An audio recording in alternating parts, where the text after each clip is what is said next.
అంటే రక్షణ కొరకు దేవుని యొద్దకి రావాలి. ఇంకా దేవుని యొద్దకి ఎందుకు రావాలి అనంటే, దేనికోసం రావాలి అనంటే నిత్య జీవం కొరకు దేవుని యొద్దకి రావాలి. యోహాను అద్వితీయ సత్యదేవుడవైన నిన్నును నీవు పంపిన యేసుక్రీస్తును ఎరుగుటయే నిత్య జీవం. అద్వితీయ సత్యదేవుడవైన నిన్నును, సత్యదేవుడు ఎవరు? యెహోవా దేవుడు. ఆ యెహోవా దేవుడు ఎవరిని పంపాడు? యేసుక్రీస్తుని మన కోసం ఈ లోకానికి పంపాడు. అయితే యెహోవా దేవుణ్ణి ఎరగాలి, యేసుక్రీస్తుని ఎరగాలి. వీళ్ళిద్దరిని ఎవరైతే ఎరుగుతారో, వీళ్ళిద్దరిని ఎవరైతే తెలుసుకుంటారో వాళ్ళకే నిత్య జీవం.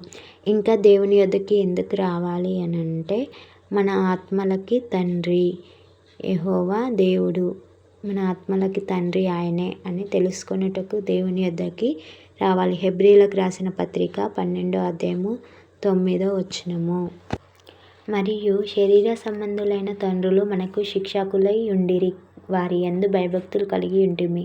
అట్లయితే ఆత్మలకి తండ్రి అయిన వానికి మరీ ఎక్కువగా లోబడి బ్రతకవలెను గదా.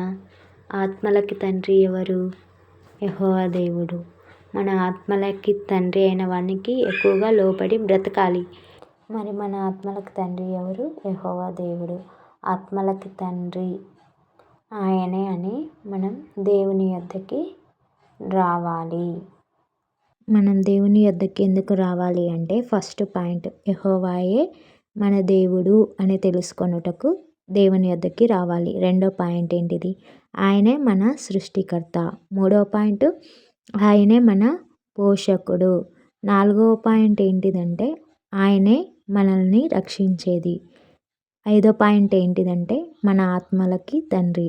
ఆరో పాయింట్ ఏంటిదంటే ఆయనే మనకి నిత్య జీవం ఇచ్చేవాడు. వీటి కోసం దేవుని యొద్దకి రావాలి.